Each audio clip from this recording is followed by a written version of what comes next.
You're listening to this podcast, so I know you've got a curious mind. Here's a helpful fact you may not know yet. Drivers who switch and save with Progressive save over $900 on average. Pop over to Progressive.com, answer some questions, and you'll get a quick quote with discounts that are easy to come by. In fact, 99% of their auto customers earn at least one discount. Visit Progressive.com and see if you can enjoy a little cash back. Progressive Casualty Insurance Company and Affiliates. National average 12-month savings of $946 by new customers surveyed who saved with Progressive between June 2024 and May 2025. Potential savings will vary. Zootopia 2 has come home to Disney Plus. Let's go! Get ready for a new case. We're gonna crack this case and prove we're the greatest partners of all time! New friends. You are... Gary the Snake. And your last name? The Snake. Dream Team.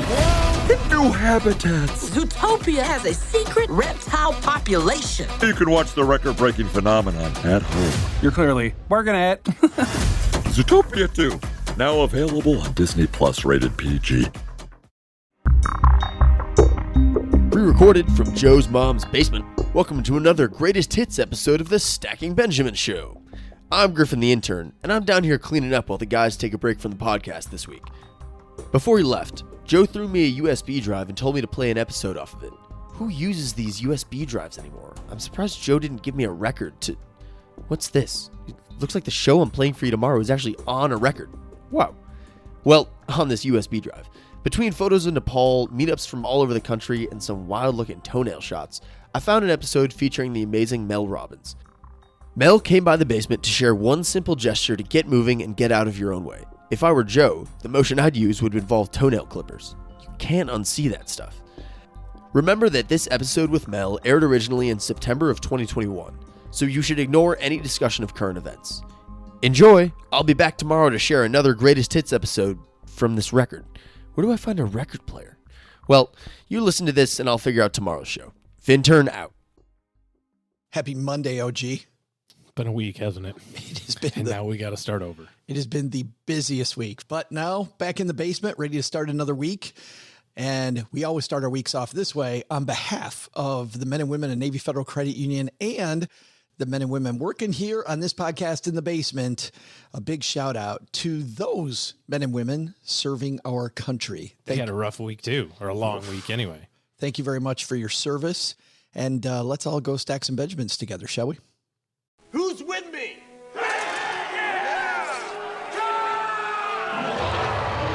right, let's do this, people.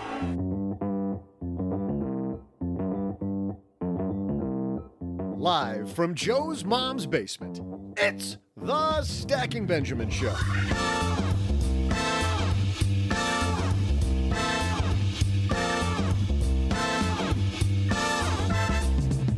I'm Joe's mom's neighbor, Doug, and on today's show, we welcome lawyer, commentator, and author Mel Robbins. Think you can't get to where you're going? Mel's going to help you high-five your way to success. Plus, are annuities finally changing? Maybe. We'll explain innovation in the insurance industry during our headline segment. Later, we'll throw out that lifeline to a lucky listener, and I'll thrill you with my amazing trivia. And now, two guys who are ready to help you start an amazing week. It's Joe and O-J-J-J-J-G.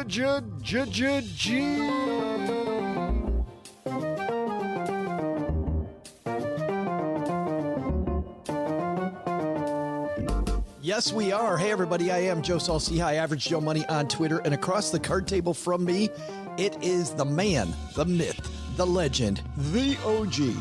I almost went into like a big beat. Yeah, why are you yelling? I'm not even trying to compete with Doug. Don't. How are you, man? Don't. Good. I'm enjoying the fall-like temperatures. It is so amazing. Here in Texas, we can actually sit outside in the middle of the day. What's that all about? Definitely not used to it. Although, I don't mind the warm weather either, so this is kind of fun. Not me. It's all good. You and Cheryl on that train. Not me. You know me. January, I'll be very happy. Fire in the fireplace there for like 3 days. That's a great thing to do. We got a great show today, by the way. We've got Mel Robbins here. The Mel Robbins. If you aren't familiar with Mel and her specific brand of motivational talk, you know how some of the motivational speakers out there, OG, kind of sappy, kind of syrupy, kind of just washes off. just, it's like sugar. That's not Mel Robbins. That is not Mel Robbins at all. You're about to see. She's upstairs talking to Mom right now. But first, in business, there is no room for guesswork. Every shipment matters. Every deadline counts. And when you're trying to keep operations running smoothly, the last thing you need is uncertainty. That's why reliability is at the core of USPS Ground Advantage. From the moment your package is first scanned in, it moves through a secure nationwide network, aiding in a timely and accurate delivery. You get near real-time tracking so you can keep up with your shipments. And with affordable upfront pricing, there are no hidden fees or surprise surcharges to throw off your cost sheets. It all adds up to predictable deliveries you can depend on, because knowing your logistics are handled lets you focus on everything else, your customers, your team, and the future you're building. Visit USPS.com/Ground Advantage to start shipping with confidence. USPS Ground Advantage. We mean business.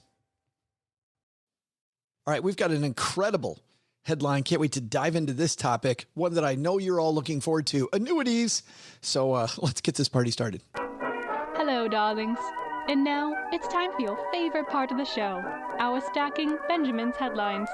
Our headline today is a white paper written by Pacific Life. So consider the source, right? It is an annuity insurer. But I found it interesting that someone from Pacific Life would do this. This is K. Oriam Williams, JD, LLM, and CFP are his designations. And it says annuity innovation in the RIA world. And I know, OG, that historically there have been some issues with RIAs, even if they liked an annuity in a situation, recommending the annuity because of all the problems with annuities. Yeah, most people just kind of shy away from them because of all the baggage. But I also know that if the advisor was going to charge a fee, there was also some issue around taxation, right? I haven't heard the issue about taxation, but they couldn't take money out of an annuity to pay an RIA fee because of the fact that it would be then. Yeah, I can see that being an issue. I thought that that's been solved by now, but again, just one of the other layers of complexity, right? Yeah, this piece says, so why has a retirement strategy with such utility been ignored by fiduciary financial professionals? Some professionals were discouraged by the design and complexity previously associated with annuities. The only word I take some umbrage with is the word previously associated. Don't we kind of still look at annuity design and complexity for the most part and think, yeah, no thanks.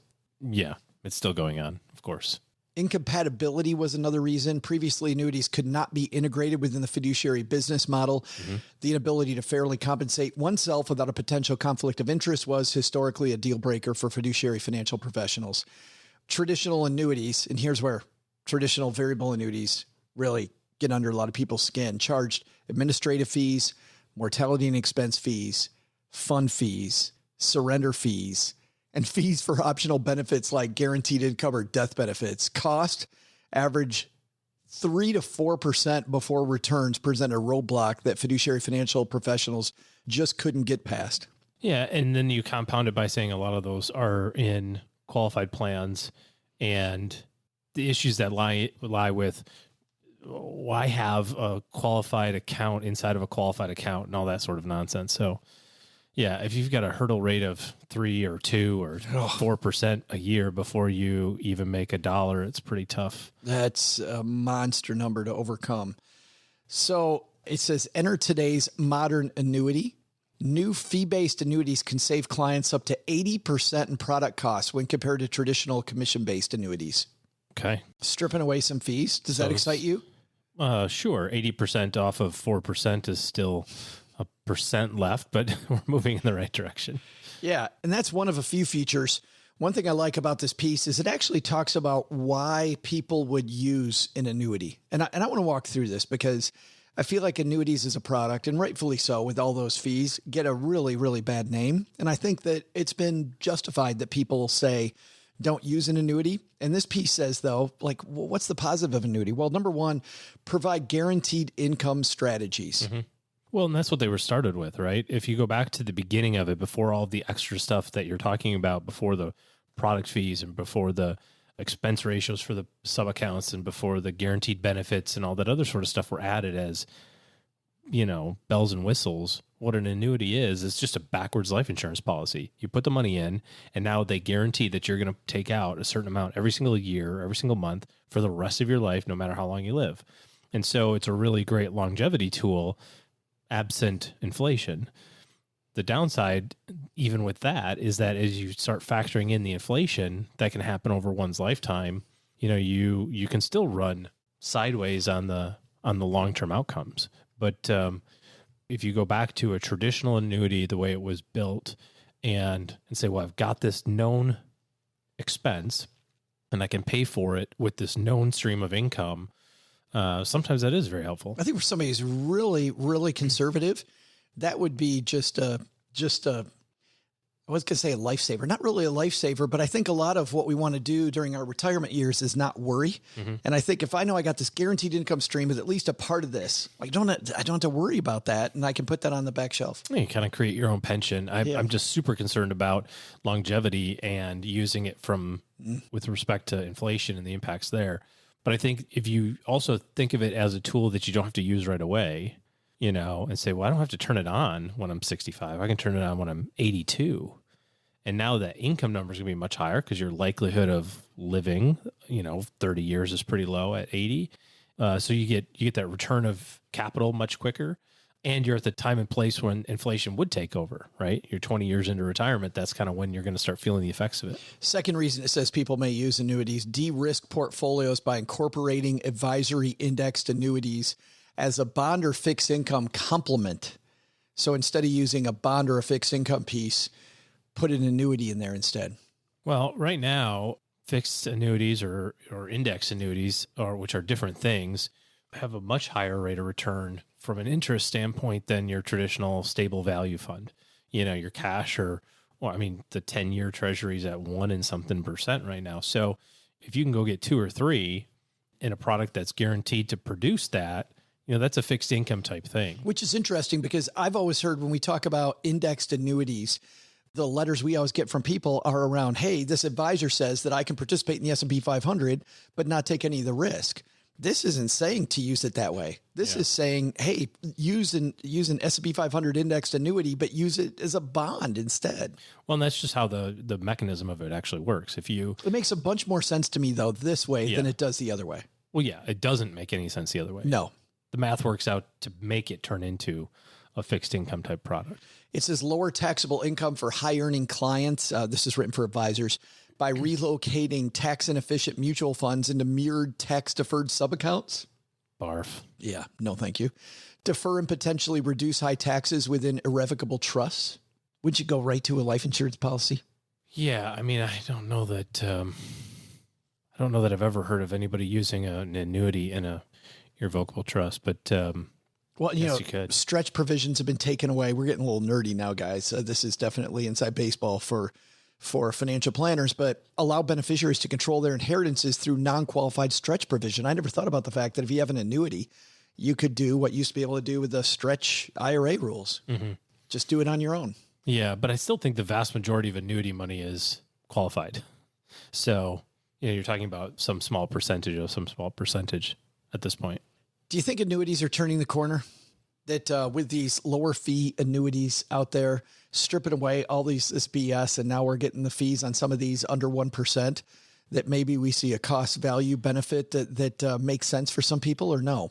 Well, we're moving in that direction, but still from a sales standpoint, they're not going to happen until the market has a substantially long and deep market correction. Yeah. Nobody cares about safety and security when your NASDAQ stock fund is going up 17%. It's like, I don't need safety and security. I need twice as much of that.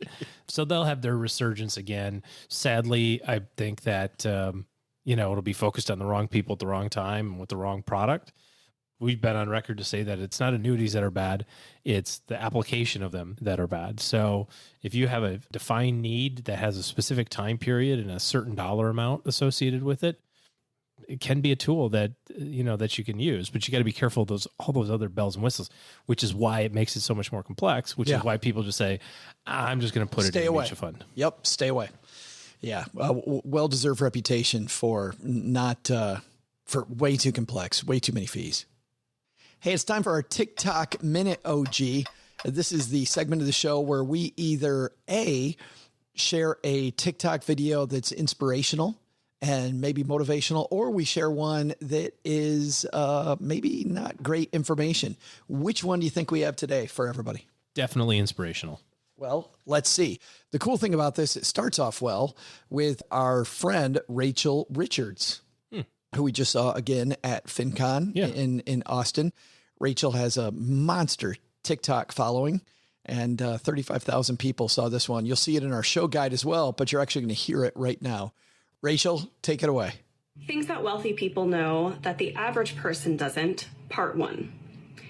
I'm not paying any taxes on this because I'm going to get a margin loan. And when you get loans on your stocks, you don't owe any taxes, baby. That's all you do. You get $200,000 worth of stocks, and you just take a loan on it. There you go. And the brokerage company must let you have that forever. They actually do. Yeah. It's just, they just charge you a crap load of interest. Margin loans right now, depending on where you're at, but margin loans can be 8 or 9%, depending on the amount. And P.S., they will take your stuff if the stock market goes down. And what's really interesting that people don't really appreciate or think about is you have to stay invested that entire time. So let's say that you have $200,000, the brokerage company will let you have another $200,000, right? They'll say, hey, you've got $200,000 in Apple stock, no problem. Here's a check for $200,000. You can do whatever you want with it. So he's kind of sort of right. You can take a loan on your money, totally fine. P.S. that the meter's running $1,000 a month of interest, and where do you think they take that from? They take that from your cash account, which makes you go further into margin because you're already $200,000 in the hole. And now let's say that you go, oh, I don't want to own Apple anymore. I want to own Amazon instead. And you sell your Apple stock. Well, that zeroes out your margin loan and your account balance at the same time. Now you have no money and no stock. Done. Ta-da. Hey, but you didn't pay any tax. You didn't. You didn't pay any tax. That's the good news. The important part. Oh, beware TikTok videos. Thank you for Rachel for sharing that with us, and kind of meta, us pointing to Rachel, who's pointing out another person. Good stuff there. We'll link to all of that on our show notes page. And of course, on our guide with some more links and fun stuff. And our guide to the show, stackingbenjamins.com/stacker is the name of our guide. All right. I think it's time for us to move over, my friend. I got Doug coming down. Here he comes. All right. Have a seat here, Doug. Take it.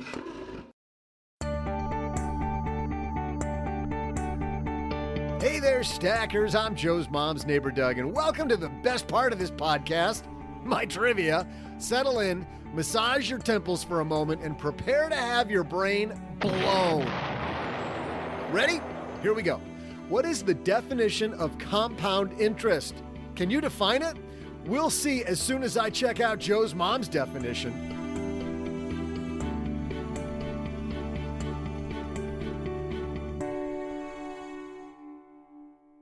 I had a breakfast mentoring meeting yesterday with a young woman who was just amazing. She is graduating from college with a degree in wealth management, and she reached out hoping for some pointers. And listen, if somebody's in Texarkana and wants to go into this beautiful field of personal finance and helping people get their money together, that is incredible. But even more incredible is how she reached out, how she was trying to network.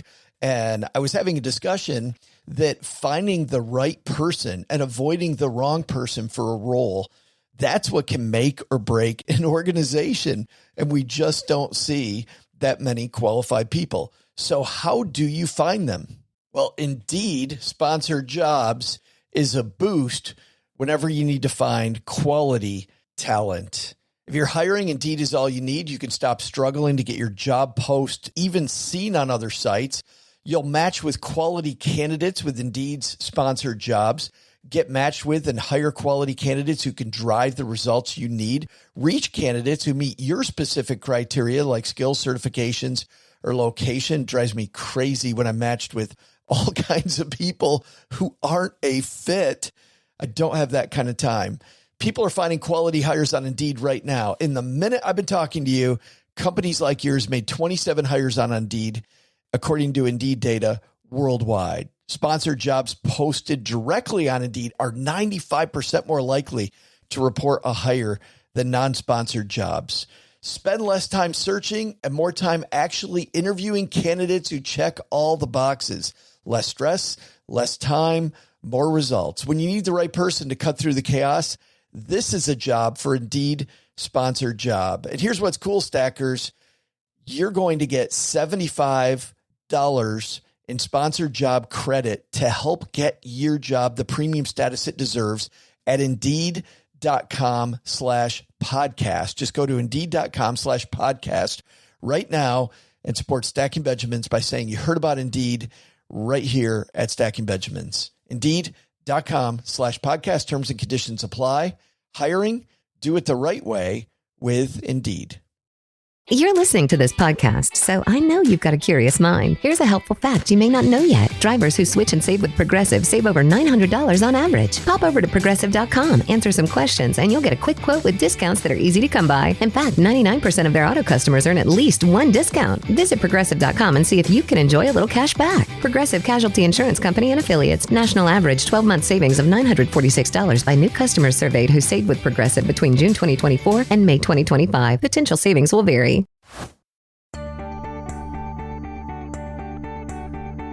Hey there, Stackers. I'm noted intellect Joe's mom's neighbor Doug. And do you have your definition of compound interest ready? Think you got this one? I hope it's better than Joe's mom's definition, which is that compound interest is the money you would have made on the fifth race, which was the profit from the winnings on the third and fourth race if that nomad's belly flop hadn't died on the last furlong back in the second race. Well, I'm not sure she's completely wrong. Harvard Business School Online says that compound interest, and I quote, refers to interest on interest. Rather, when you're investing or saving, compound interest is earned on the amount you deposited plus any interest you've accumulated over time. While it can grow your savings, it can also increase your debt. Compound interest is charged on the initial amount you were loaned, as well as the expenses added to your outstanding balance over time. So if Joe's mom borrowed money for that bet, which I think is what's making her a little bit itchy and scratchy today, she'll owe Louie the loan shark nearly double in about 10 days. See how it works now? Let's compound your interest in this podcast because the one and only Mel Robbins is here. Let's say hello. And here she comes down the stairs to Mom's basement. It's Mel Robbins. How are you? Hi. I'm good. What an interesting place to do this. Yeah, it's not as creepy as you thought, though, right? I'll reserve judgment on that one. She's like, I'll tell you in 20 minutes, Joe. I want to start off, there's so many places, Mel, that we can start here. But let's start with you. $800,000 in debt. And having some, and I'm going to say this in air quotes, I know it's an audio podcast, but air quotes, fun with bourbon, which didn't sound like you were having much fun. Tell me that story. I thought that this was a show about money and happiness. We're going to go here? No, I'm just kidding. I will tell you that story. And I'll also tell you that what's interesting about my career is that my brand of personal development and improving your life involves completely screwing up your life first, and then having to figure out how to build a ladder to climb out of the hole that either has happened to you or you've dug for yourself. And so this particular moment in our life is going to take us all the way back to the year 2008. Anybody else have a terrible year in 2008, the housing recession here in the United States? I was just thinking, I think half the world had a horrible 2008. Yeah. So, this is not a remarkable story, but it's a relatable one. So my husband goes into the restaurant business after getting laid off from a corporate job because it had always been a dream. And the first location that he and his best friend open up, a little pizza joint outside of Boston, Massachusetts, is a total home run. And so we are complete morons, and we cash out our entire life savings, kids' college funds, 401ks. We get a home equity line because that's free money. We then max out the credit cards and we shove it all into expanding this restaurant business. Oh, boy. Because what could possibly go wrong?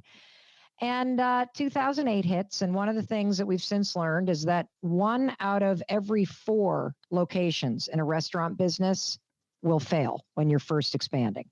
And it happened to be the second one. And that second one happened to be 3 times more expensive than we thought, happened to be a dog of a location. And so next thing you know, 2008 hits, we're upside down. The liens hit the house. We're 800 grand in debt. I lose my job. The phone is ringing off the hook by creditors. And so I finally unplugged the phone. At the age of 41, I never anywhere in my life plan or on my vision board placed an image of a unemployed woman who was drunk by 6 o'clock at night on Manhattans, who was about to lose everything. But that's exactly what happened. And so when the you know what hit the fan in my life, I rose to the occasion, like a lot of high functioning adults do, by drinking myself into the ground to try to numb the pain and screaming at my husband every time I saw him. And ironically, those two things didn't really help. I was going to say, sounds healthy, Mel. What's wrong with that? Yeah, a little numbing out and anger release. Well, and the other thing that happened is I would constantly give myself these pep talks at night, like, okay, that's it. Tomorrow morning, it's the new you. And the thing about life is that we know what we need to do. We do. Like, that's the easy part. I knew I needed to get a job. I knew this wasn't Chris's fault. I knew we were doing the best we could. I knew that I had to get the kids on the bus. I knew I had to stop isolating myself. I knew I had to ask my parents for help. But I couldn't make myself do those things. And so one night, as crazy as it sounds, I was sitting there basically saying to myself, that's it, Mel. Tomorrow morning when that alarm goes off, you can't lay there like a pot roast marinating in fear. You have got to get out of bed. And all of a sudden, a rocket ship launches across the television screen. And I have this crazy idea that maybe if I moved fast enough, maybe I wouldn't be in that bed when the anxiety hit. And the next morning when the alarm went off, that's the first time I used this thing I call the 5-second rule, which is basically the moment you have an impulse to do something, you have to move within 5 seconds or else your brain will kill it with anxiety or doubt or overthinking or procrastination. Those are all habits in your mind. And so the alarm goes off. I feel myself resisting. I don't want to. It's cold. I don't care. How's this going to help? And I just started counting backwards. 5, 4, 3, 2, 1. And all of a sudden I stood up. And the truth is, as I sit here and tell you this story, that was 13 years ago on a Tuesday morning in February in 2008. If I hadn't counted backwards that morning, my life would have spiraled in a different direction. And I believe that we are all one decision away from a different life. I really believe that. I have gone on to use 5, 4, 3, 2, 1. I used it at that moment in my life to keep getting out of bed, to put down the bourbon, to stop screaming at Chris, to 5, 4, 3, 2, 1, pick up the phone and start networking for a job. 5, 4, 3, 2, 1, ask for help. And one decision at a time, one push at a time using this tool. I would interrupt the fear and the anxiety and the overthinking, something that psychologists call a bias towards thinking. And I started to 5, 4, 3, 2, 1, push myself to be the kind of person that had a bias toward action.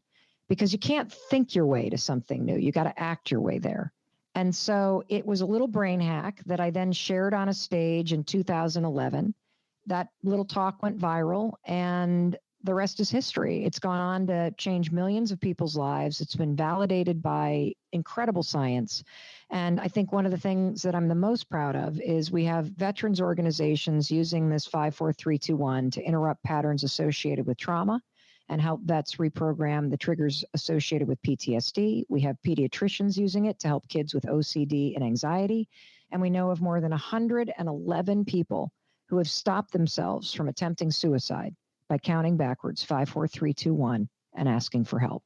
It's interesting that it seems like such a little, I hate the word hack, but it seems like this, but it does. It seems like this one little thing that changes everything. And that's the same thing here that you have with the high five. By the way, I went back when we knew you were coming on and we did some research on the high five. Do you know how long the high five's been around? No. Apparently. This is the first recorded high five is 1977.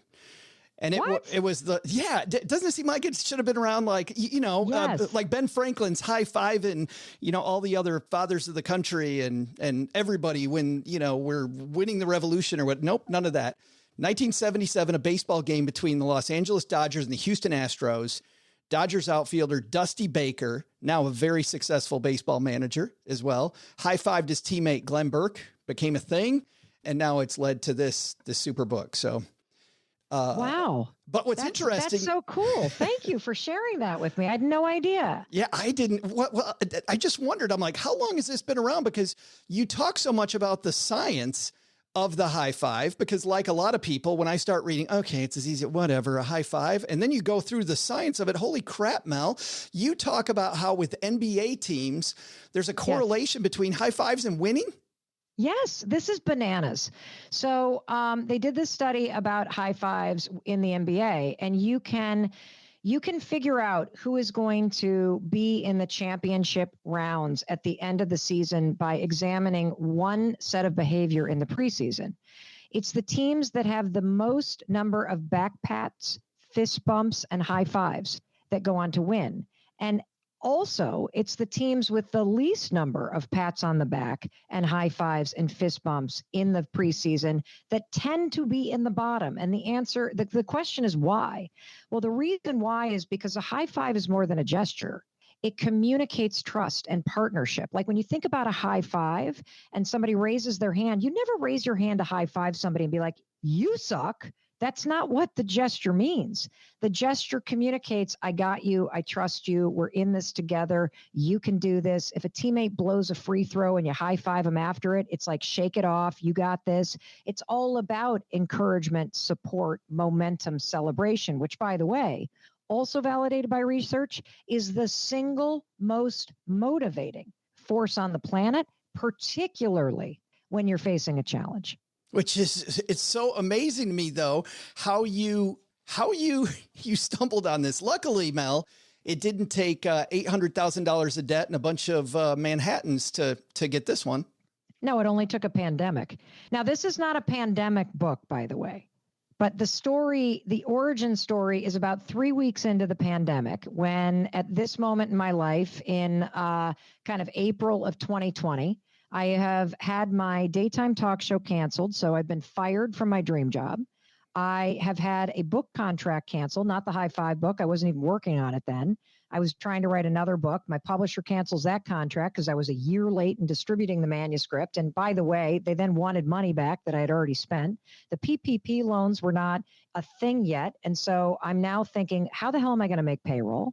On top of that, every single speech that I had booked for a year, gone. Boom, gone. So now I'm triggered. 13 years ago, I was in financial freefall. Are you kidding me? I'm 51. I've worked this hard. I'm going to have to reinvent myself again. How am I going to take care of payroll? Plus, my kids are now home. College has imploded. It's a tsunami of emotions. And one morning I wake up, and everybody can relate to this feeling. You wake up and you stare at the ceiling and you feel completely beaten down by life. You feel overwhelmed. And I use the 5-second rule, 5, 4, 3, 2, 1. I drag myself out of bed. I drag myself into the bathroom. I'm standing there brushing my teeth in my underwear. As I'm brushing my teeth, I catch my reflection in the mirror. And I think, oh my God, you look like hell. And I started picking apart the woman I saw in the mirror. The dark circles under her eyes, the saggy neck, one boob's hanging lower than the other, the gray hairs coming in. The woman looked exhausted and beaten down. I actually felt sad for the person I saw in the mirror. And here's the funny thing, Joe. If you had walked into the bathroom that morning, I would have been able to spin on a dime. I would have been able to be like, Joe, I know it sucks. It's not fair. You're right, Joe. But you know what? If anybody can handle this, it's you. I would have been able to lift you up. I would have been able to motivate you. But standing there alone, overwhelmed by life, I couldn't think of a darn thing to say. And, you know, I don't think I would have believed it because I didn't feel empowered or encouraged. I can't tell you, Mel, how many times I've been that person. Like, as I was reading this, I have been that person in so many days. And I'm sure most of us listening have been that person. Yeah, it's a very common experience. And in fact, you know, people in habit research and, you know, personal development talk a lot about morning routines, but they skip the part that everybody has a habit nobody talks about, and that is standing before the mirror and either ignoring yourself or picking yourself apart. I don't know what came over me, But for whatever reason, as cheesy as it sounds, standing there without a bra on, I hadn't even had a cup of coffee yet. I raised my hand and I gave the woman I saw a high five. And look, Joe, lightning didn't strike. It's not like I won the lot. Like, it's not like my life changed right then. You heard the angels? Literally, yeah, no, it's not like, oh, that's not what happened. I literally felt this tiny, like, little kind of shift. My shoulders dropped, my chin lifted up. I laughed because it was so pathetic, but something shifted. I kind of felt this thing like, okay, now stop licking your wounds, get out there. It was the second morning though, Joe, that really something shifted. Again, I wake up, same overwhelm, same everything. 5, 4, 3, 2, 1, get out of bed. I make the bed so I don't crawl back into it. I drag myself toward the bathroom. And then this is when it hit me. I felt something I have never felt in my entire life. And it's this. You know, when you go to meet a friend that you really like for a cup of coffee or something, and you're about to walk into that cafe, what do you feel? Feel uplifted. I'm excited. I'm ready to go. Yeah. I actually felt that. Some anticipation. About seeing myself. Yeah. Yes. You know, in 53 years of being on this planet, I have never felt that. I've felt excited to see an outfit. I've felt excited to see what a hairstyle might look like. I have never felt excited to see the human being, Mel Robbins. And so I walked into the bathroom kind of with this sense that something profound was happening. And it was this weird moment because I think for the first time, I realized that every morning in the bathroom, there's me standing there and there's a human being in the mirror that needs me. And it's so easy in life to let your thoughts drift to everything you need to do for everybody else. But this moment every morning is this extraordinary moment for you.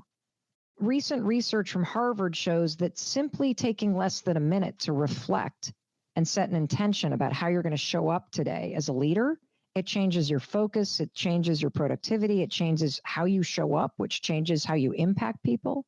And I want you to take this moment for you. I want you to look at the human being, forget the body, look at the human being in the mirror, because that's the one person that you're going to spend your whole life with.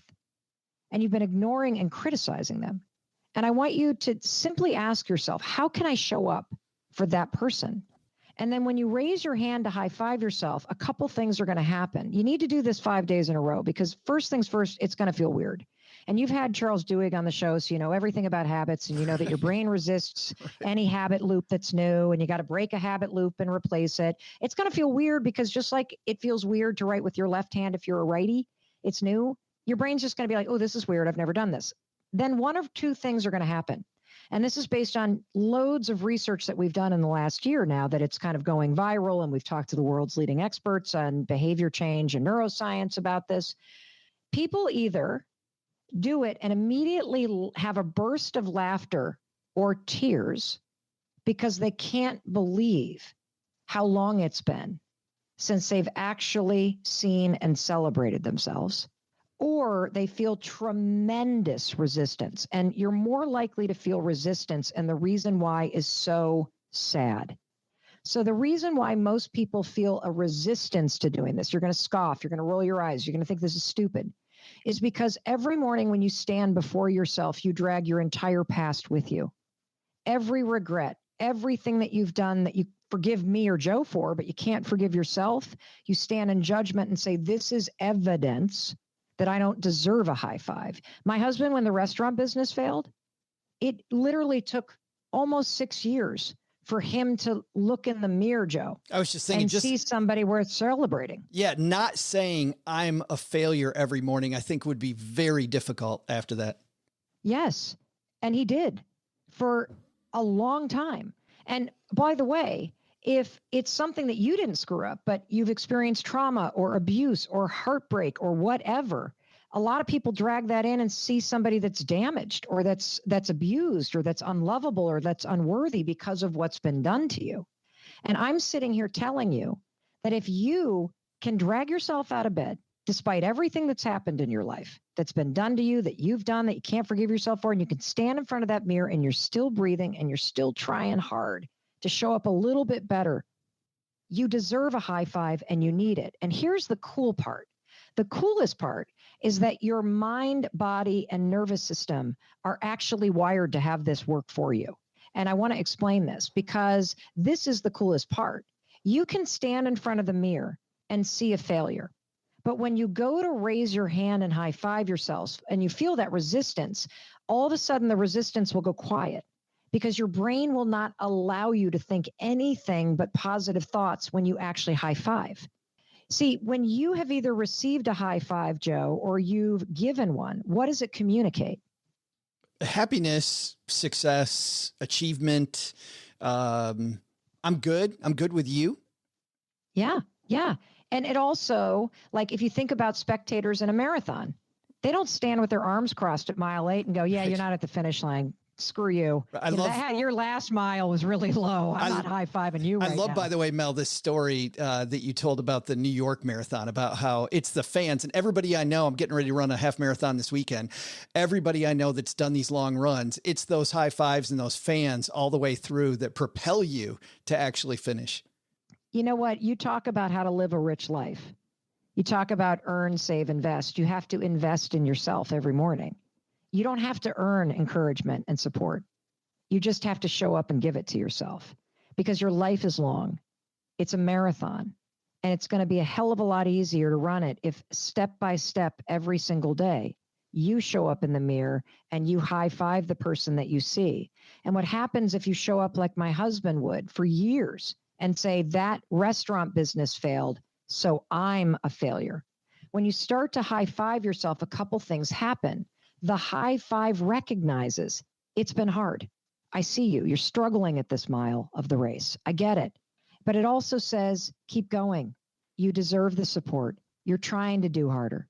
And it's a way for you to start to rebuild a sense of self, a sense of worth. And, you know, for folks that listen to you, this is really important because another reason why people resist it is because we believe that our worth is anchored in the amount of money we have in the bank or the car that we drive or the number on the scale or the neighborhood we live in or our skin color or the texture of our hair or whatever, something outside of us. If somebody else likes us, then I can like myself. If this person loves me, then I can love myself.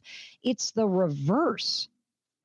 Your relationship with yourself is everything. You need to learn how to stand in this moment. Even though the number on the scale isn't what you want it to be, even though you're not quite where you want to be yet when it comes to financial freedom, even though you're still screwing up, you need to stand there despite all that because this mile is really hard and you need to raise your hand and you need to celebrate yourself so that you can continue moving forward. It's interesting as you're talking, Mel. I've followed you for quite a while and I know that. And you still invited me on the show. And I still, despite all that, you're still here. You're not like Miss Positive Self-Talk, right? This isn't a mantra. This is science. And I know that this same science, you wrote about how this same science really helped your son with his learning. Oh, yeah. So our son, Oak, I write a bunch of stories about what a lousy parent I was and how I plummeted their self-esteem in many ways, and the therapy bills that's going to cause. Hopefully, so you don't do that to your kids. No, but one of the interesting things is we figured out in the 4th grade that Oakley had pretty severe dyslexia. And he happened to hide it from everybody because he was super verbal. A lot of dyslexic kids. I wonder where the verbal comes from. I'm sorry. I don't know. Well, it turns out I'm dyslexic too. Oh, are you really? As we were going through the testing, I turned to his pediatrician who I've known for 16 years. And I'm like, do you think I'm dyslexic and ADHD? And the doc looked at me and he's like, Mel, are you out of here? You are the most ADHD dyslexic person I've ever met. And I'm like, why didn't you tell me? He's like, I'm not your doctor. So anyway, we get him into this incredible school here in the Boston area that specializes in language-based learning styles and disabilities. And so they have a partnership with MIT. And one day I got to see them do this neurobic. It's called neurobic interventions. And that's not a word I made up. It's neurobics is a whole field of study about accelerating learning. And the fastest way to get your brain to form a new neural pathway is to marry aerobic or physical activity with a new thought that creates a new connection and builds a new neural pathway. And so the high five is the same thing. What they were doing with my son is they had a big board on the wall and lights would light up. And then there was a line down the middle. And whenever the board lit up on the left-hand side, he had to touch it with his right hand. And same thing, touch the right side with his left hand. So I had to go across his body unnaturally every time.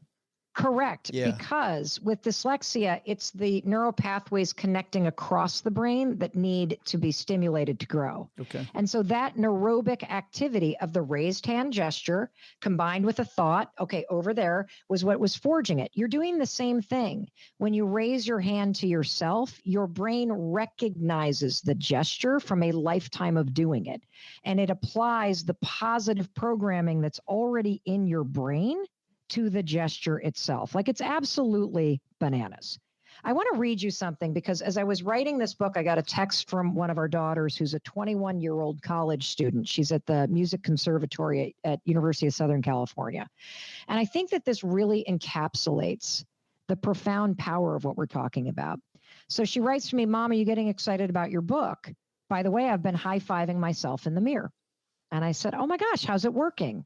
And she said, well, I don't know what to say when I do it, because sometimes I still look in the mirror and I think, you're not as pretty as the rest of the girls. And then I say, well, you don't have to say anything. You just have to high five yourself because the high five communicates it for you. And then she said this, but what if I didn't accomplish anything today? Like I didn't work out or I didn't write a new song like I said I would. Do I still high five myself after my shower? I said, yes. You have to keep showing up every day trying to do a little better because that alone will make you worthy of feeling supported and celebrated. You see, we have the secret to life and happiness and motivation backwards. You think you need to accomplish something to be worthy of a high five. And then she writes, wait a minute. Are you saying the fact that I exist deserves a high five? And I said, yes. And when you high five yourself for just standing there in front of the mirror, you are demonstrating that you see yourself and all of your potential. You support yourself and you believe in you, and that no matter what happens today or didn't happen today, you still have your own back. And I asked her, I said, so what do you think about what I just wrote? And she said, well, I love it because it makes me feel great. And then I asked her this, I said, could you explain why it makes you feel great? Because maybe it'll help me explain it to everybody else. And she wrote this, Joe. Well, what the high five shows you is that you don't actually know how much you're always doing. And I think that once you start high-fiving yourself every single morning, it almost allows you to be more present to everything you are doing. And it helps you recognize all those small victories. And when you can compile all those small victories, you can recognize all of your accomplishments, both big and small. And eventually, you'll come to believe that you not only are worth it, but you can do anything. The book is The High Five Habit. I wish it were inspirational, Mel. I wish it was. You're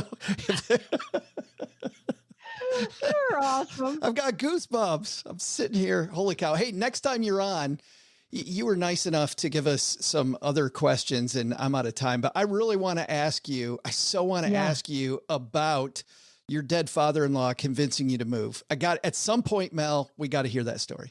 Oh, it's incredible. It's in the last chapter of the book.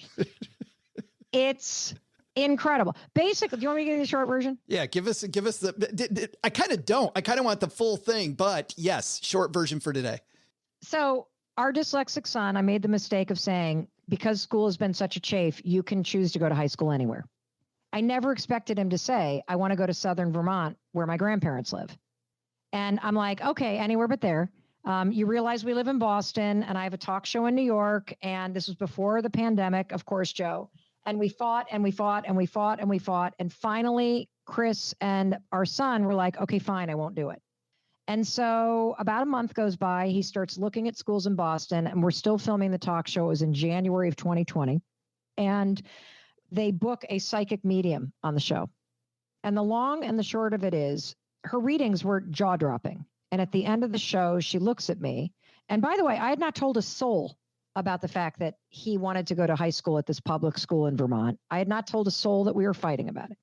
She looks at me and says, are you open to being read? And I said, yes, I am. And she said, well, there's somebody behind you in a military uniform. And I said, it must be my grandfather, Frank Schneeberger. He was in the Navy. And she said, no, this is not a naval officer. This is a decorated Air Force pilot. And I'm like, I have no idea who that is. And she said, well, I think he's related to you. He's insistent on talking to you. I'm like, I'm telling you, I have no idea. I'm not related to a naval pilot, an Air Force pilot. And she said, does the letter K mean anything to you? And I'm like, nope. And she goes, I think he's saying Ken. And I said, well, Ken is what we call my daughter. Her name is Kendall. She was named after my husband's dad who died. His name is Kenneth. And she said, could it be Kenneth? And I said, no, he was not in the Air Force. And she said, he's getting agitated. Can you verify that? And I said, I don't need to. He was an advertising executive in New York City. I knew the man for decades. Like, he's not an Air Force pilot.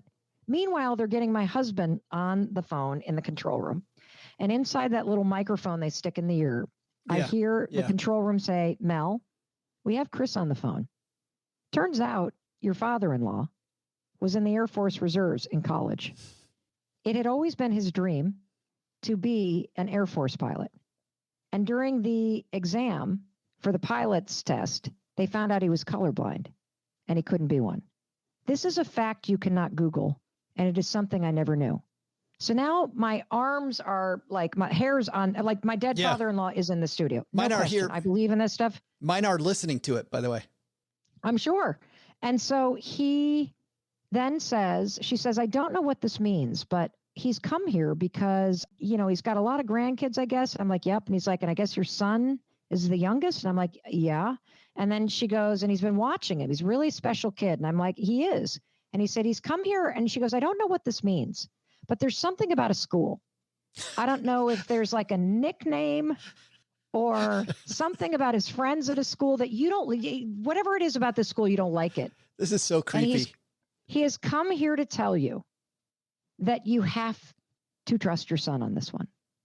And I walked off that set and I called my husband and I said, okay, we'll move to Vermont. Wow. By the way, I'm not arguing with the dead, Joe. That's beyond our pay grade. You're like, yeah, okay, cool. I'll tell you what, we lived last summer in Stowe, Vermont for a month, and it was amazing. I could, Vermont's so beautiful. Mel, thanks so much for spending time with us in your busy day. I loved this. I really loved this. I think you're great. This was so much fun. It was so cool.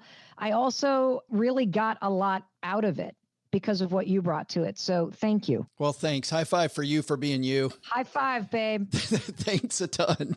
You're welcome. You didn't start a business just to keep the lights on. You're here to sell more today than yesterday. You're here to win. Lucky for you, Shopify built the best converting checkout on the planet. Like the just one tapping, ridiculously fast acting, sky-high sales stacking, champion of checkouts. That's the good stuff right there. So if your business is in it to win it, win with Shopify. Start your free trial today at shopify.com/win. Did you know Fast Growing Trees is America's largest and most trusted online nursery with thousands of trees and plants and over 2 million happy customers? Whether you're planting fruit trees, adding privacy, brightening things up with flowers, or bringing in houseplants, Fast Growing Trees has it all. Even better, they can help you find options that are right for your climate, your space, and lifestyle. Click Order Grow. Every plant arrives healthy with the Alive and Thrive guarantee straight to your door. So if you're ready to get planting, this is the moment. Right now, they have great deals on spring planting essentials, up to half off on select plants. And listeners to our show get 20% off their first purchase when using the code WWO at checkout. That's an additional 20% off. Better plants and better growing at fastgrowingtrees.com using the code WWO at checkout. Fastgrowingtrees.com, code WWO. Now's the perfect time to plant. Let's grow together. Use WWO to save today. Offer is valid for a limited time. Terms and conditions apply. Go to growingfasttrees.com for details. Hi, I'm David Stein. When I'm not talking to other people about money on Money for the Rest of Us, I'm stacking Benjamins. Absolutely love talking to Mel Robbins. Just so inspirational. How about that, OG? Change your state. Do it. Yep. Change your state. Give yourself a high five. It's impossible to be angry when you're smiling at yourself in the mirror. I heard this quote the other day. Have you ever noticed how all the stupid people show up when you're tired? I heard this presented a different way, but yes. It's exactly true, right? Yes. And so, like, if you picture what a tired and like exhausted and downtrodden person looks like, just those words, you can feel like the slumping, tired, downtrodden. You just feel that crunching of your body versus like standing up straight and your shoulders back and marching, to a tune like a college, marching band or something. Like, how could you be angry and do that? How can you be in a different state of despair when you're running full sprint? Like, if you do something like that, it immediately puts you in a different position to be able to make. That's so people talk about taking walks during the middle of the day. Go take a walk in the middle, just walk around the block. Yeah. Totally change your demeanor. Changes everything. Yeah. And I'm also with Mel that if you make this a habit, that one little high five, not going to change everything instantly. Like maybe you run around the block will, but it's easy. You're in there brushing your teeth already. Just one little. Good enough. I'm smart enough, and doggone it, people like me. They do. Hey, let's take out the magnifying glass and help somebody do better with their money. Today's hotline call comes to us courtesy of magnifymoney.com. When you go to stackingbenjamins.com/magnify money, you find those financial products you use every day, nowhere near best in class. Over 92% of the products available online, all ranked head to head at Magnify Money. Head to stackingbenjamins.com/magnify money for more. Today, we are going to help Roy magnify his money. Say hi, Roy. Hello again, Joe, OG, and Doug. It is the one and only listener calling again from across the pond, Roy. I'm still not British, but I do fancy a cup of tea from time to time. A little birdie in the stacker said, "You're running out of questions to answer." And I'm big into the whole ask not what Stacking Benjamins can do for you, but what can you do for Stacking Benjamins philosophy, which is why I'm calling again. I know you dislike target date funds as much as seeing people put ketchup on steak. Can you share how you personally allocate your investments percentage-wise and the funds you use? I know whatever you say is for entertainment purposes only, and I don't really plan to learn anything anyway, but figured it was a good question. Thanks for everything that you do, and say hi to Doug and Mom for me. I'm still a size medium and want the holes cut out in the abs to show off my upgraded 4.5 pack abs. Cheers. Upgraded 4.5. 4.5 pack. That's pretty good. Thanks, Roy, for the question. And congratulations on the ab work. Mm-hmm. Nice. Guys, taking care of a core day. Making sure core day works. Every day's core day. I like arm day better, but. Yeah. Hey, let's talk about allocating your portfolio. Yeah, I don't think there would be any value in like talking about specific funds. A lot of the stuff that we have for clients is institutional and not really available retail anyway. But from an allocation standpoint, I don't mind really kind of sharing it, so to speak. I don't think that any fixed income belongs in a portfolio that's a long-term investment portfolio. So you would be not surprised to find $0 allocated to any fixed income in my world other than cash reserve. So I've got that. But then realize if you follow that, your standard deviation is going to go up, right? You will have a bumpier ride.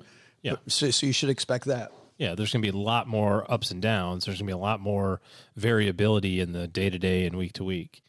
All of the money that's not in cash is invested pretty simply. Have roughly 70% in U.S., roughly 30% outside of the U.S., maybe 65-35.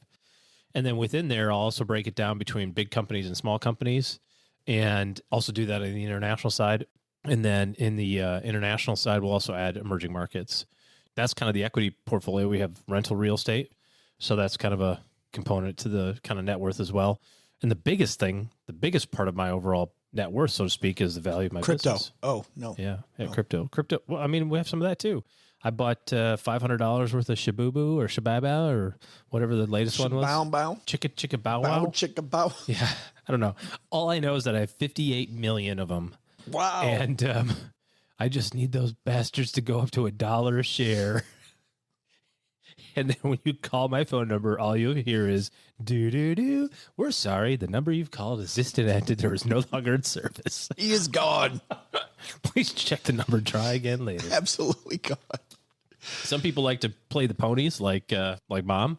OG likes to play play the cryptos. So there it is. What's the greater sin? Play in the cryptos. Losing $500 sometime over the next decade, or finding out that the one you could have bought for 500 is worth 58 million. I think there's some value, Roy, in talking about not our portfolio, but how you should think about your portfolio. An analogy that I like is like a ship. I think the hull of your portfolio, to OG's point, should be large company stocks, because large company stocks are going to go where the economy goes, right? Over long periods of time, if the economy is going to continue, large company stocks are going to be the basis of that. So your biggest allocation into large company stocks. Next biggest allocation for me then is international. Those will be also large company stocks. But now we're looking at companies around the world. I go a little smaller there because of the fact that normally if you look at companies, a lot of U.S. companies kind of lead the way. However, if you look at from 2000 to 2010, the last decade, you needed that international or your portfolio is going nowhere. This last decade, it was exactly the opposite, right? International not going hardly anywhere and large companies doing better. I think that's the hardest part about investing, is recognizing that what's happened over the last 10 years or 12 years is not likely to be what happens over the next 10 or 12, because we have that significant recency bias. And I'm seeing it quite a lot right now in the tech space and in basically NASDAQ funds, right? Like if I can dump money into NASDAQ, and NASDAQ is basically all of your big tech companies in the United States and globally. And so I'm going to put a whole bunch of money in tech. And it's also, by the way, gone up a bajillion percent in the last 8 years. So why should I do anything different? And I say, what happened from 1999 through 2015? Just look at the chart. I remember in March of 2000, the NASDAQ hitting 5,000. And then it went down and didn't hit 5,000 again until this past decade. Like it was down for 15 years. And I saw this mistake recently with a really smart person online, not an investment pro, but somebody who does a lot of research. And they said, hey, I'm looking at the S&P 500. You know how much of the S&P 500 right now is just Amazon and Apple? Amazon, Apple, Netflix, Facebook, and Google. Yes. 50%. But just take Amazon and Apple, those two, they're still the monster part of those companies. So he said, forget buying the S&P 500. Those two stocks, if you own them in the last 10 years, have just rocked your portfolio. I'm not buying the other 498. I'm not buying anything. I'm buying just Amazon and Apple. Yeah. And I thought that's your recency bias right there. Yeah. What did well the last 10 years is not what's going to do. It isn't what's going to. And then look at during COVID last year, September through May. What did well from September through May? Small company value stocks, large value stocks. In fact, the small value section of your portfolio did so much better from September to May that it erased the 10-year gain that tech had you had it for the whole 10-year period. And you got to think about, you had to hold small value for 9.5 years getting your face kicked in. So I don't think that the right thing is to say, here's how much money you should have in large cap, or here's how much money you should have in small companies or whatever. You have to do whatever you need to do to reach your goal, but recognize that you have to do it forever this way. There is no changing. And the minute that you do is the time when all of a sudden, life's going to happen, or the market's going to go the other way on you or whatever. So it matters not what your allocation is. It matters whether or not you can actually keep the allocation. Yeah. TM. The third allocation, if you want another one, is what I think of as the Spinnaker sale, which is a sale that they put up when the wind's really blowing. And this will be your smaller allocations to things like inside of that international position, having a sliver be a Spinnaker, which will be the emerging markets that OG's talking about, or on the U.S. side, or heck, anywhere, the small cap stuff that you're talking about. Yeah, you could add commodities in there as a great example. There's all sorts of different places you can put your money. But realize what a Spinnaker sale does. If that wind's not blowing in that specific spot, it's dead weight in your portfolio. And those things are either going to be great or they're going to be nothing, which is why I always go, that's my third biggest allocation. So I kind of think haul the ship, large companies, U.S. based, The sale is the large cap international, and then the spinnaker is going to be your emerging market, small cap, etc. I didn't know that you were a sailor. There it is. I'm not, I just play one on the radio, apparently. There we go. No, that's a whole different thing. Thanks for that question, Roy. And you know what? While Roy is not completely right, we actually do have some questions. We have burned through a lot of them. And guess what? That means we have this rare opportunity for people like Roy and you to get your questions answered on the Magnified Money Line. Head to stackingbenjamins.com/voicemail, and you could have your question answered fairly quickly now compared to most times. I thought that was a good one as well. So we're going to send Roy some swag. All right, that's going to do it for today. There's a lot of people to thank, but mostly big thanks to you for taking the time to hang out with OG and I. We know your time is incredibly valuable, and we love the fact that you decide to spend it with us. So thank you very much for that. If you know somebody who should be a stacker, should hear some of the messages from today, maybe somebody needs that high five right now, forward them this episode. Tell them that they should give it a listen, and maybe you can help somebody else get better with their money. But if you need to be better with your money, OG and his team are taking clients. If you need to think bigger, head to stackingbenjamins.com/OG. And that's the link to interface with his team to see how they can help you make better decisions the rest of this year and next year. All right. I think that's going to do it for today. Doug, you got it from here, man. What should we have learned today? So what should we have learned today? First, take some advice from Mel Robbins. By reminding yourself that you can be successful and sticking to your game plan, you'll gain the confidence to conquer whatever mountain you're facing. Second, from our headlines, annuities? While the product type isn't bad, there are plenty of bad actors still out there hawking expensive products. Buyer beware. But we're excited about the future. Fingers crossed. But the big lesson? Ask Joe's mom financial terms at your own risk. Income statement? Oh, she said, yeah, I have income. That's my statement. EBITDA? No thanks. I already ate. And the worst one, when I asked her about liabilities, let's just say she wasn't very kind to old Doug. Time to wash more windows. Big thanks to Mel Robbins for joining us. You'll find Mel's book, The High Five Habit, wherever books are sold. This show is the property of SB Podcasts, LLC, copyright 2021, and is created by Joe Saul-Sehy. Our producer is Karen Rapine. The show is written by Taylor Stevens with help from Joe and Doc G from the Earn and Invest podcast. After you listen, check out our show notes page written by our website manager and blog editor, Brooke Miller. Brooke and Joe also collaborate on a guide to the show and with lots of extras we couldn't include on today's podcast. Heck, they'll also throw in some life money lessons from Joe, and it's all free. It's called The Stacker, and you'll find it at stackingbenjamins.com/stacker. Once we get all of this goodness bottled up, it goes over to our engineer, the amazing Steve Stewart, who helps the rest of our team sound nearly as good as I do right now. Want to talk about the show later? Mom's friend Gertrude is the room mother in our Facebook group, The Basement. She also is our social media coordinator, so say hello when you see us posting online. Here's a weird fact. She and Tina Eichenberg are never in the same room at the same time. For a URL that'll take you right to our Facebook group, by the way, type stackingbenjamins.com/basement. I'm Joe's mom's neighbor, Doug, and remember, stackers, whatever you do, give 100%. Unless, of course, you're giving blood.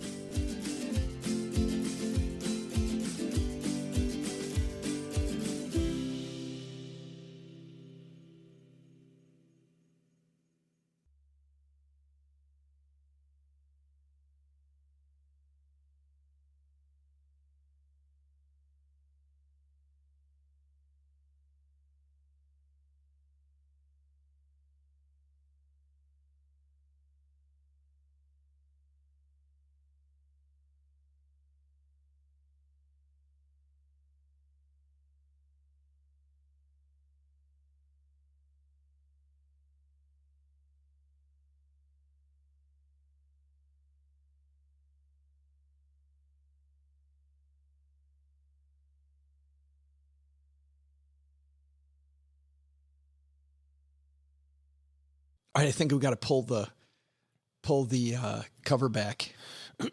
Your hotel room sucks compared to mine. We are recording this in Austin because we're here for FinCon. And we actually just recorded Wednesday's episode and then ran up here with a cold sandwich that OG was nice enough to get me. Well, you paid for half. Oh, good. Okay. But you got it. So thank you. Coming out of your profit. You said profit. Is profit a euphemism? You say that euphemistically. We're profitable. Quote profit. I mean, 1 year and 5. Yes. Maybe next year. Hopefully. But yes, OG got the upgrade. And we were at your As OGs do. We were at your place yesterday. I walk into OG's hotel room. It has a foyer. You can't go right to the bedroom when you get into a hotel room. Where do you take your shoes off? And that's where you keep the there's coffee there. Every hotel room has coffee these days. Yeah, but it's right in that foyer area. And then you step into this room that has these big windows. He's way up high, and has a nice sofa and a desk and a big screen TV. And that's not the bedroom. Then you go into the next room. Yeah. And there's the bedroom. Yeah. And down the hall is the bathroom. And my bathroom, in a normal sized hotel bathroom, has what you would expect: the toilet, a shower, and a sink. OG has a bathtub. I think it's like a whirlpool bathtub too, isn't it? Does it have jets? I'll have to check. And then you get to take a rose petal bath by myself. It'd be so awesome. And then you've got your bathroom. I think is the size of my hotel room. It's close. Yeah, I mean, you got to have the double vanity, just in case. Oh, you get double vanity. You have the double vanity. Duh. And 2 showers. Big long hallway to the bathroom. Yeah. What the hell is this? Yeah. He's like, yeah, you want to go to the executive lounge for hors d'oeuvres come and eat some mozzarella sticks, courtesy of JW himself. He made them in the kitchen. Once we realized that JW Marriott was making mozzarella sticks, we knew that we could seriously make money on this arbitrage. Exactly. I can eat more mozzarella sticks than they can make. I don't know if it's like a sign of success, though, or not. Like, look at me. I've got this big hotel room. I also stay 72 nights away from home. My year. family never sees me. One quarter of the year I spend in hotel rooms. I know. Look at how amazing my life is. I don't get all jealous about the business people that travel all the time with their upgrades anymore. Like I used to be, oh man, I wish I was that person. Well, to be honest, I haven't traveled much at all in the last year, but much like every airline company, Marriott has done the same thing, which they've just like extended, you know, all of your credits and stuff. So I have all this pile of like, the credit card free nights, the free upgrade, like all those things have just piled up over the last 2.5 years of not very much travel. So, might as well use them. Tonight I'm hosting the Plutus Awards. Do I have to come? No. Thank God. No. We might win something though. We are up for most entertaining podcast. Just most entertaining. They've changed the awards now so that it could be blog, social media, whatever, but we're up for most entertaining. Because I thought we couldn't win anymore. We can't win best podcast.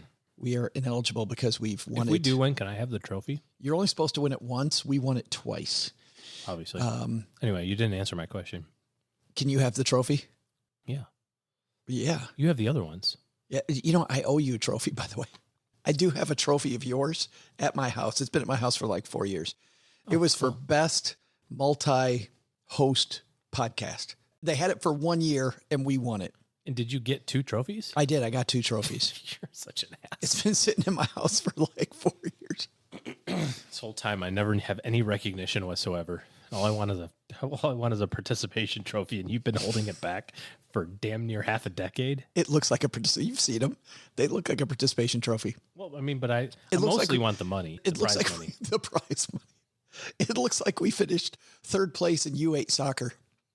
It totally out of 3 teams. It totally does. And I love the Plutus Awards, and I think it's fun and it is an honor. But the actual trophy is a little small. It's really about the money. Small, all the additional money.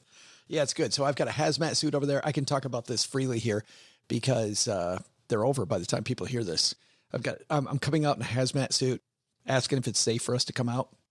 And then later on, I have to change into this $100 bill outfit. And I'm the game is that I'm complaining with my co-host Natalie Torres Haddad about having to wear all these costumes.